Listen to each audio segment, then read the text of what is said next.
Hey everybody, Parquet here again with another Gran Turismo 7 video. I want you to pay a lot of attention to the clock in this video. You meet Disco Dan here at 14:23. I drove off the track limits here at 13:42 right there. Stewards are finger wagging at me right now because of that atrocity. And I'm sad to report that it really doesn't get any better from here. See, we coming down one of the final turns here at Spa today.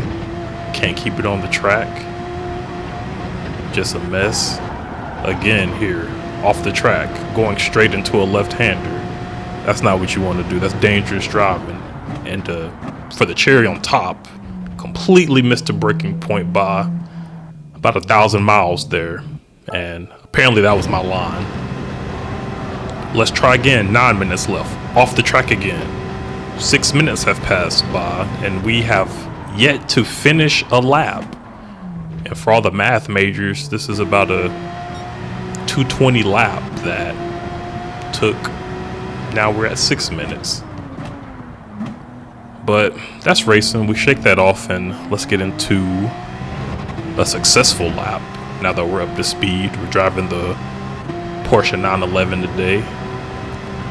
It's a little bit tough to drive after the new updates that came out, but I don't know that at this time. This is a couple weeks ago that I recorded this race, or this session, excuse me.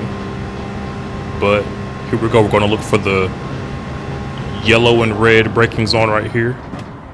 Hit that pretty nicely, sticking close to the apex. Just trying to be really smooth through this first chicane. Lay off the gas a little bit there, being really delicate on the throttle. For this downhill section, I missed the braking point a little bit there. I'm about 50 million miles away from that third green ballard. You can see I really want to be closer to that. Want to be kind of closer to that ballard you just saw to your left as well. But, you know, at least we're getting through the lap this time. So everybody's safe. There's no casualties yet. And we continue to move. Fourth gear through that little section here. We're looking for the Spa board, that billboard up top. That's when you know to brake. Really smooth on the inputs, as Verstappen would say, through that second chicane. And it's really hard to get this car to rotate with the new physics. They played around with the balancing a little bit, so it feels just really boaty. And you keep hearing me allude to having to be really schmood on the inputs.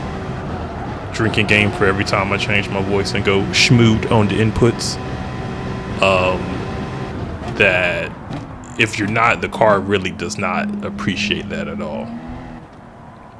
Here we go through the final chicane, and this lap ends up being a 22.0. We improve a little bit more near the end of the qualifying session to a 21.4. And that was good enough for second place in a C lobby, mind you, but don't pay attention to that. Here we go. It's game time. Following Mali Blue right now, my Brazilian amigo. I need to spend some time on the Brazilian Portuguese Duolingo. But before I do that, we gotta finish this race first at least. So here we go. This will be the first time down the Kimmel Straight, and I want you all to pay attention to the time differentials in the top left as I go down the straight throughout the rest of this race. You'll be able to see a lot of different racing terminology at play here. Mentioned last video something about priority corners and power generation. You'll see an example of that, and you'll also see an example of what slipstream actually looks like and the best times to, you know, try to take advantage of all of the science and engineering that comes along with motorsport and auto racing. So for example, right here, about midway through sector 2, I'm about 6/10, 7/10 behind Mali here, and that's important because if you're within 0.8 of a second to the car in front of you, you are in their slipstream. Now, this is not always a good thing. In sectors like the chicane here, you're actually not getting the benefits of slipstream. You're fighting against the dirty air the slipstream creates.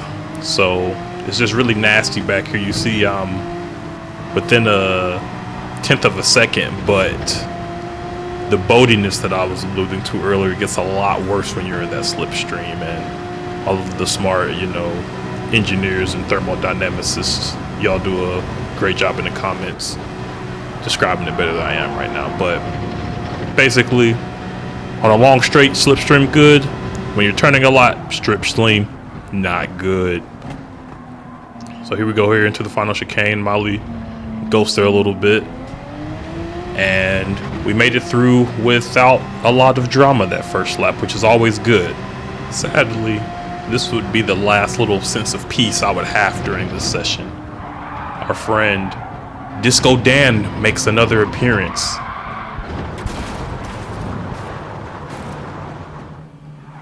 And wow, that mistake cost me a good bit of positions here.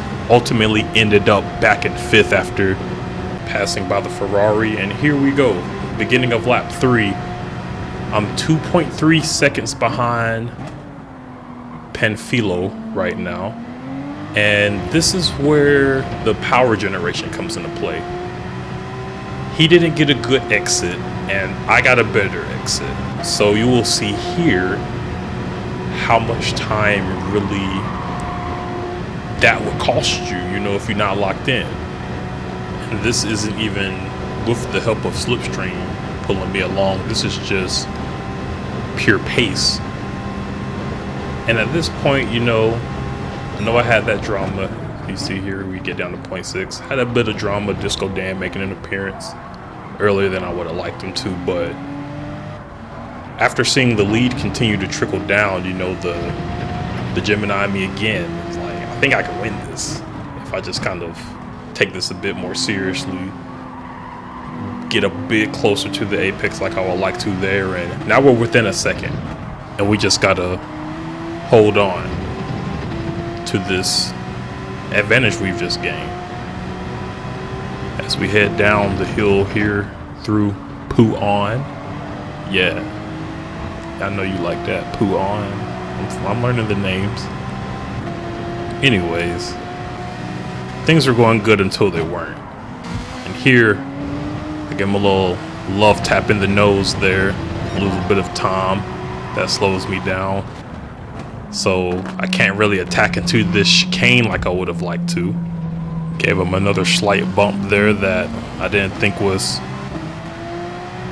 too criminal at the time, but I'll let you be the judge of that. And speaking of criminal, the stewards, look at all those pixels. They're taking me to jail for that, brother. You're out of here. Another 0.5 second penalty. You gotta love those. But here we go. We're gonna keep pushing forward anyways.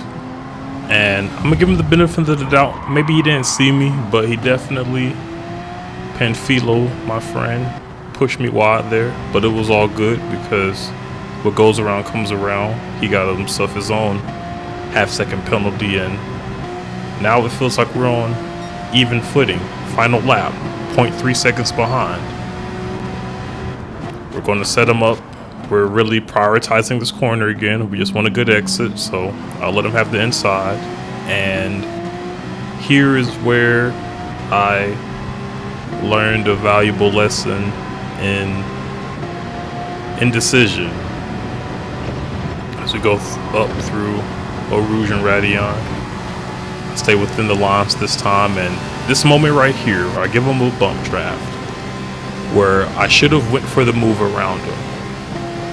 I think I had the speed, but I just wasn't confident in it. And because of that, now we're still in a dogfight, and I get a little bit feisty here and end up losing out because of that. He's able to drive away. Now I'm in a fight with Gran here, but also you can see Elvis creeping up behind. He's licking his chops now. So now this is a 3-horse race for 5th place when it should have really been 2 horses for 4th. Sorry for all those numbers. But here we go. Exit a poo on here, and me and Elvis are side by side now. We're racing pretty hard. I overcook it on the brakes. He gives me a little bump. I try to still cover off the inside, and I end up ultimately getting hit again and losing out here for an ultimate 7th position, which is not what you want to see, but like I said, that's racing. End up in 7th position. Hope you all enjoyed this video today. Wanted to show this little tougher time to let you know it's not all peaches and cream. And I leave you with Disco Dan's final performance. Goodbye.